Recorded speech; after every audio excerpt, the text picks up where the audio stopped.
Assalamualaikum warahmatullahi wabarakatuh.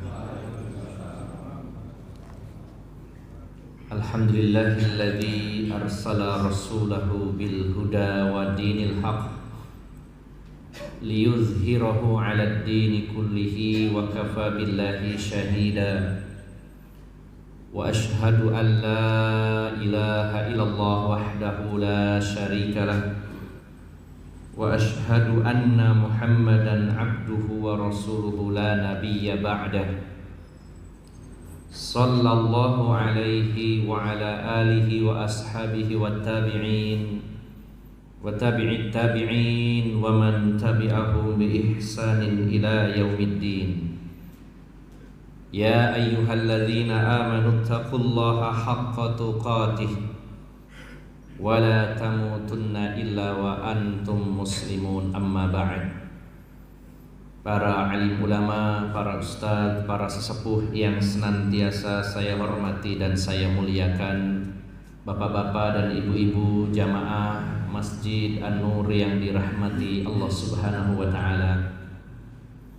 Alhamdulillah, puji syukur kita panjatkan kehadirat Allah Subhanahu wa taala yang memberikan nikmat dan karunia kepada kita semuanya, khususnya di pagi hari ini kita bisa melaksanakan salah satu ibadah, yaitu salat subuh berjamaah, yang dilanjutkan sejenak untuk bersama-sama duduk di dalam majelis ilmu, bersama-sama bertafaqquh fiddin, dan bersama-sama untuk mengupgrade keilmuan kita tentang Islam, dan sekaligus sebagai sarana bagi kita semuanya untuk saling mengingatkan dan menguatkan di jalan Allah Subhanahu wa taala.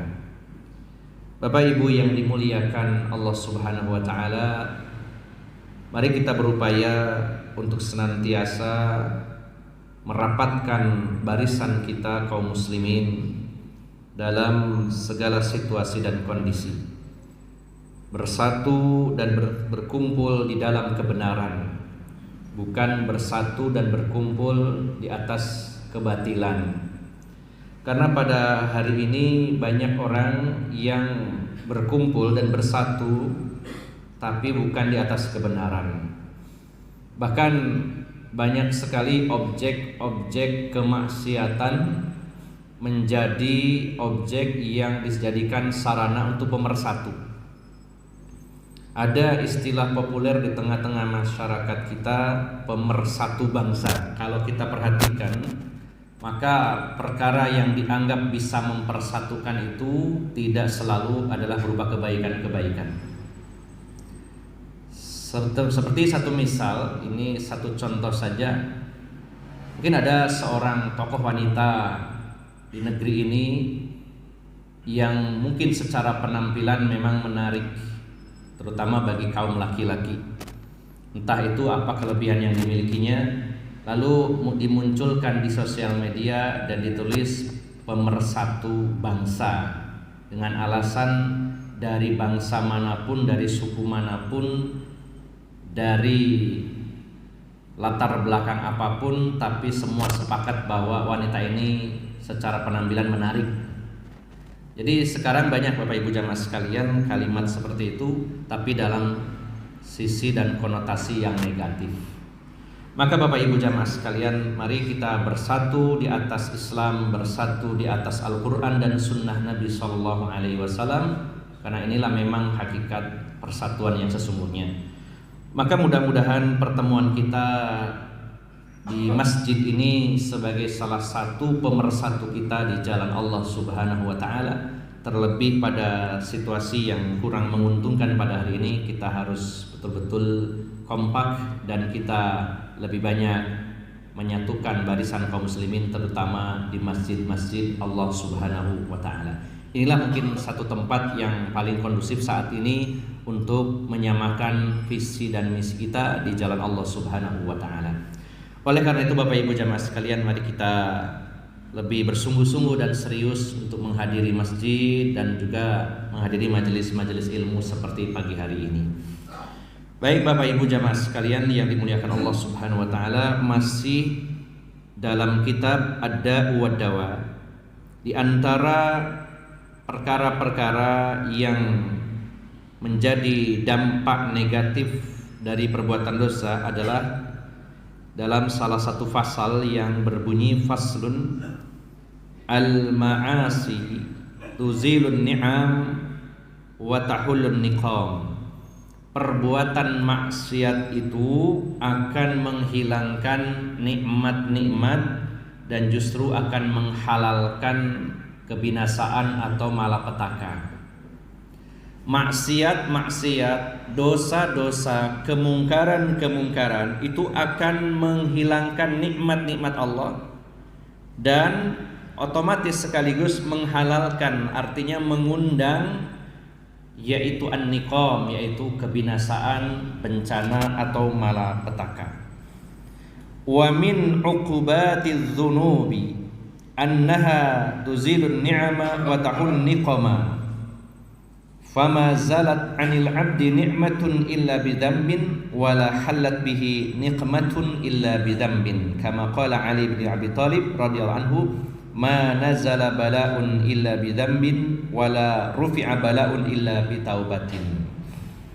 Dan di antara akibat perbuatan dosa ada huruf min di sini, wa min uqubat. Min artinya min litab'id, bagian, ya, sebagian dari akibat perbuatan dosa, karena masih sangat banyak akibat-akibat negatif yang lainnya.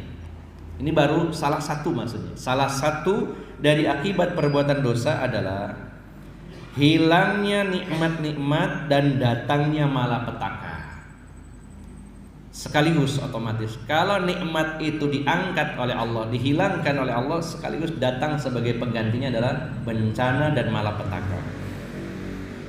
Maka seorang hamba akan senantiasa berada dalam kenikmatan dari Allah kecuali karena perbuatan dosa,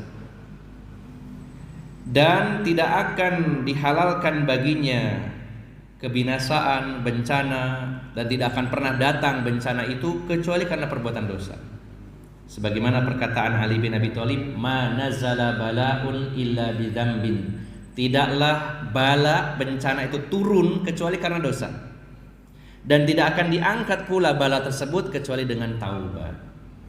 Jadi Bapak Ibu jamaah sekalian yang dimuliakan Allah Subhanahu wa taala, kalau bicara siapa yang mulai, apakah Allah atau kita? Ketika kita dapat bencana pada hari ini, apapun bencana itu, bencana alam atau bencana ekonomi, bencana politik, bencana sosial, semua bencana, semua kesulitan-kesulitan, termasuk banyaknya kezaliman-kezaliman pada hari ini yang menindas kita semuanya. Kalau ada pertanyaan, yang memulai kita atau Allah munculnya kezaliman itu?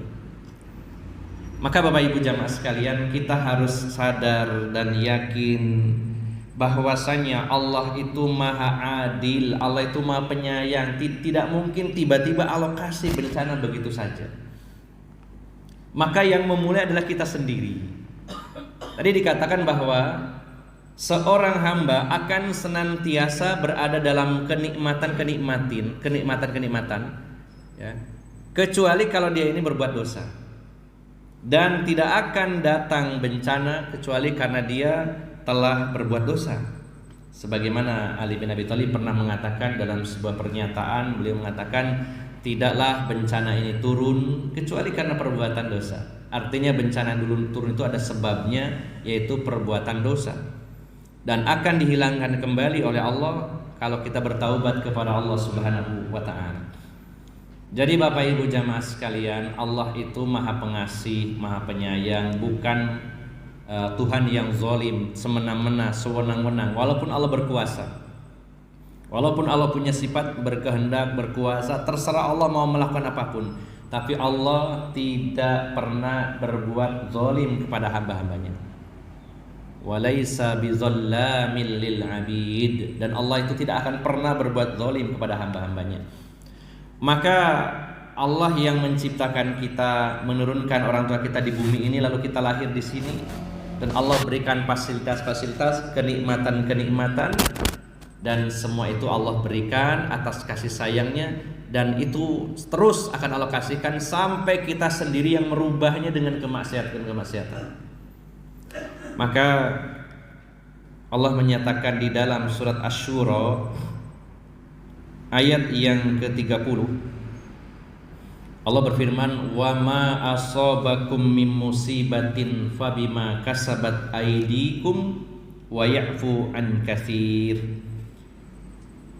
Maka dan apa saja musibah yang menimpa kalian adalah karena perbuatan kalian sendiri. Musibah yang kita terima adalah karena perbuatan kita sendiri, dan Allah mengampuni banyak hal dari itu.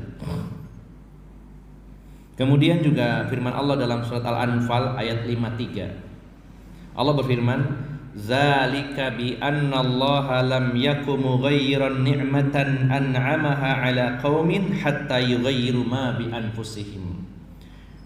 Demikian itulah karena Allah tidak akan pernah merubah kenikmatan yang Allah berikan kepada satu kaum sampai kaum itu sendiri yang merubahnya. Allah tidak merubah nikmat kepada satu kaum, satu bangsa, sampai kaum atau bangsa itu yang merubahnya sendiri. Allah sudah menghidupkan kita, kemudian memberi rezeki kepada kita, memberikan kenyamanan kepada kita, semua diberikan oleh Allah Subhanahu wa taala. Maka Allah tidak akan merubah itu semuanya sampai kita sendiri yang merubahnya. Maka dijelaskan di sini, fa akhbarallahu ta'ala annahu la yughayyiru ni'amahu allati an'ama biha ala ahadin hatta yakuna huwa alladhi yughayyiru ma bi nafsihi fa yughayyiru ta'atallahi bi ma'siyatihi wa syukrahu bi kufrihi wa asbab ridha bi asbabi sukhtihi fa idza ghayyara alaihi jazaa'a wa wafaqan wa ma rabbuka bidzallamin lil 'abid. Maka Allah Subhanahu wa taala memberitahukan kepada kita bahwasanya Allah tidak akan merubah kenikmatan yang Allah berikan kepada seseorang kecuali orang tersebut yang merubahnya sendiri. Dia merubah ketaatan menjadi maksiat. Dia merubah rasa syukur dengan kekufuran. Dia merubah sebab-sebab untuk mendapatkan ridho Allah diganti dengan sebab-sebab yang mengundang murkanya Allah Subhanahu wa taala. Ketika hamba itu merubah, Allah pun merubahnya. Dan ini adalah balasan yang setimpal karena Allah itu tidak berlaku zalim kepada hamba-hambanya. Maka sebenarnya firman Allah yang sangat terkenal dalam surat Ar-Ra'd ayat 11. Surat 13 ayat 11 Allah berfirman, "Innallaha la yughayyiru ma biqaumin hatta yughayyiru ma bi anfusihim." Sesungguhnya Allah tidak akan merubah nasib satu kaum sampai mereka sendiri yang akan merubah nasib pada diri mereka sendiri. Nah, seringkali kita akan mengarahkan ayat ini pada konotasi yang positif. Artinya kalau kita ingin bahagia, kita sendiri yang berusaha. Kalau kita ini ingin sukses, maka kita harus juga merubah diri kita sendiri supaya sukses. Allah gak akan merubahnya sampai kita sendiri yang merubah diri kita. Tapi sebenarnya ini berlaku umum, termasuk juga begitu. Ketika seseorang itu tertimpa musibah, sebenarnya dia sendiri yang menjadi sebab datangnya musibah dari Allah Subhanahu wa taala. Allah tidak akan pernah merubah nikmat-nikmatnya itu sampai orang tersebut yang merubahnya sendiri. Jadi Bapak Ibu jamaah sekalian yang dimuliakan Allah Subhanahu wa taala, berarti sebenarnya ada kaitan yang erat antara maksiat atau dosa dengan apa yang Allah berikan atau apa yang Allah bagikan di antara kita. Jadi ketika kita ini digelontor nikmat oleh Allah Subhanahu wa taala, maka itu semuanya tidak akan pernah dihilangkan sampai kita sendiri yang merubahnya. Merubahnya dengan maksiat dan dosa-dosa kepada Allah Subhanahu wa taala. Maka Bapak Ibu jamaah sekalian yang dimuliakan Allah Subhanahu wa taala, setiap ada musibah yang menimpa kita, maka yang pertama kali kita ingat adalah maksiat dan dosa apa yang telah kita lakukan. Karena dia tidak akan turun menimpa kita kecuali karena ada dosa-dosa yang kita lakukan.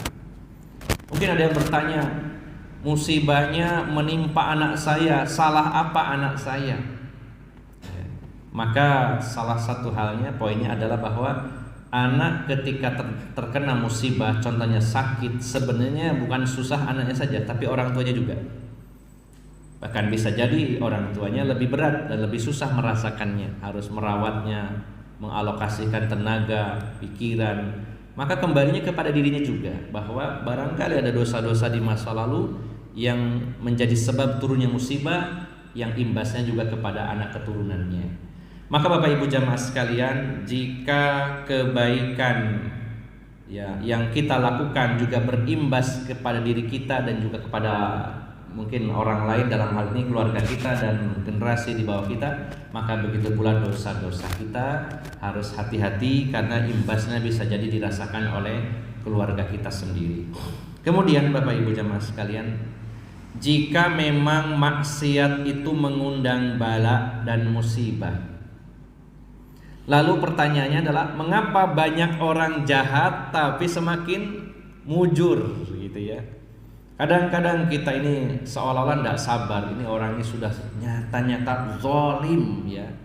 Banyak sekali ya kesewenang-wenangannya, banyak sekali kemungkaran yang dia lakukan, tapi kok masih dia berada di atas atau di puncak saja.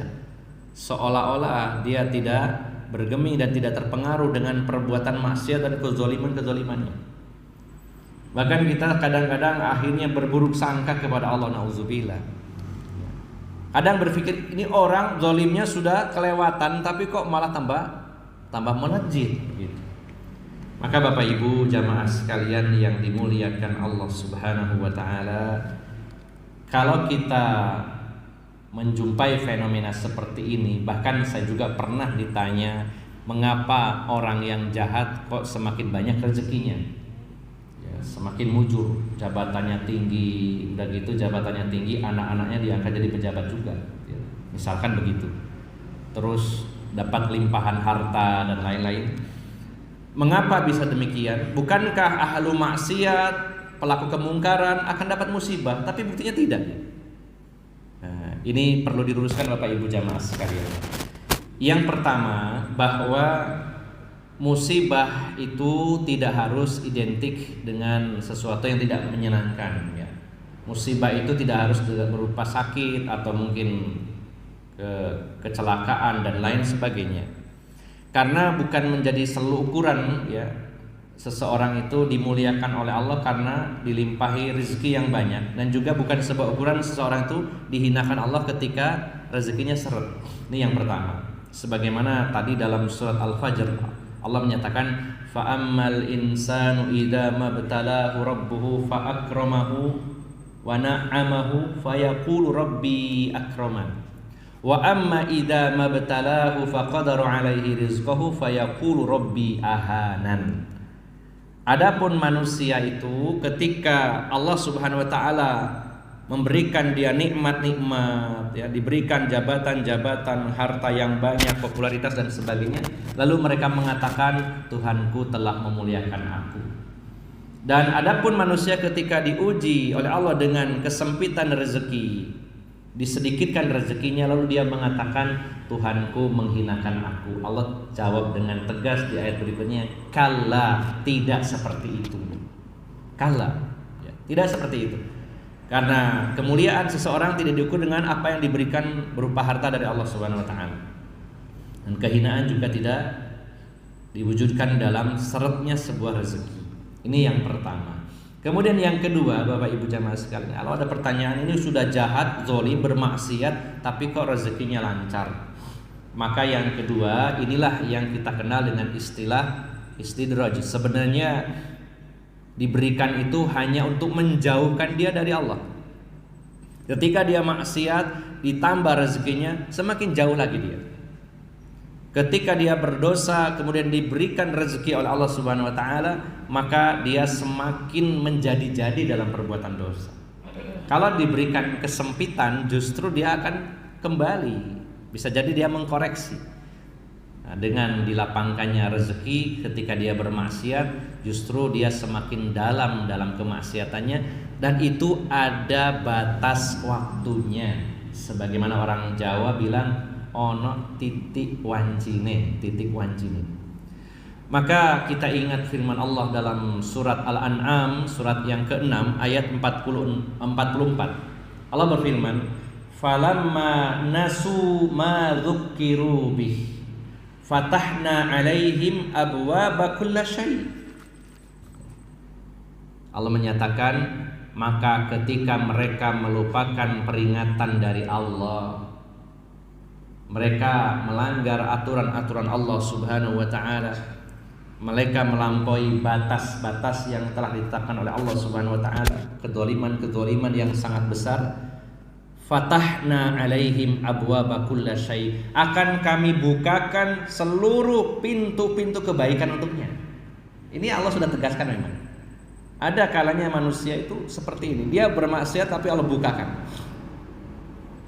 Namun ingat kata Allah, hatta idza farihu bima utu akhadnahum baghtatan wa idahum mublisun. Maka ketika mereka sedang bergembira dengan apa yang Allah berikan kepada mereka, lalu kami siksa mereka secara mendadak dan mereka dalam keadaan putus asa. Jadi hanya ditunda saja oleh Allah Subhanahu wa taala, dan sengaja penundaan ini agar dia lebih dalam lagi dalam perbuatan dosa dan maksiatnya. Maka secara asal hukum itu adalah ketika orang ini banyak bermaksiat kepada Allah, dia sedang merubah nikmat Allah dengan kebinasaan, dengan malapetaka. Adapun pengecualian, kadang-kadang Allah Subhanahu wa taala tidak memberikan musibah secara ukuran manusia, musibah berupa keburukan kepada pelaku-pelaku maksiat dan dosa, tapi sebenarnya tetap di belakangnya diberikan musibah, namun diakumulasi oleh Allah Subhanahu wa taala. Disengaja supaya orang ini lebih dalam lagi dalam perbuatan maksiat. Maka Bapak Ibu jamaah sekalian, orang yang bermaksiat dan dia ditegur oleh Allah Subhanahu wa taala, maka masih disayangi oleh Allah Subhanahu wa taala. Tapi orang bermaksiat dibiarkan oleh Allah Subhanahu wa taala, dilulu oleh Allah Subhanahu wa taala, bukan berarti ini bonus kepada orang tersebut, tapi Allah akumulasikan kebinasaan kepada dia dengan hal yang lebih mengerikan lagi, dan setelah Allah pegang, dia tidak akan dilepaskan lagi oleh Allah Subhanahu wa taala.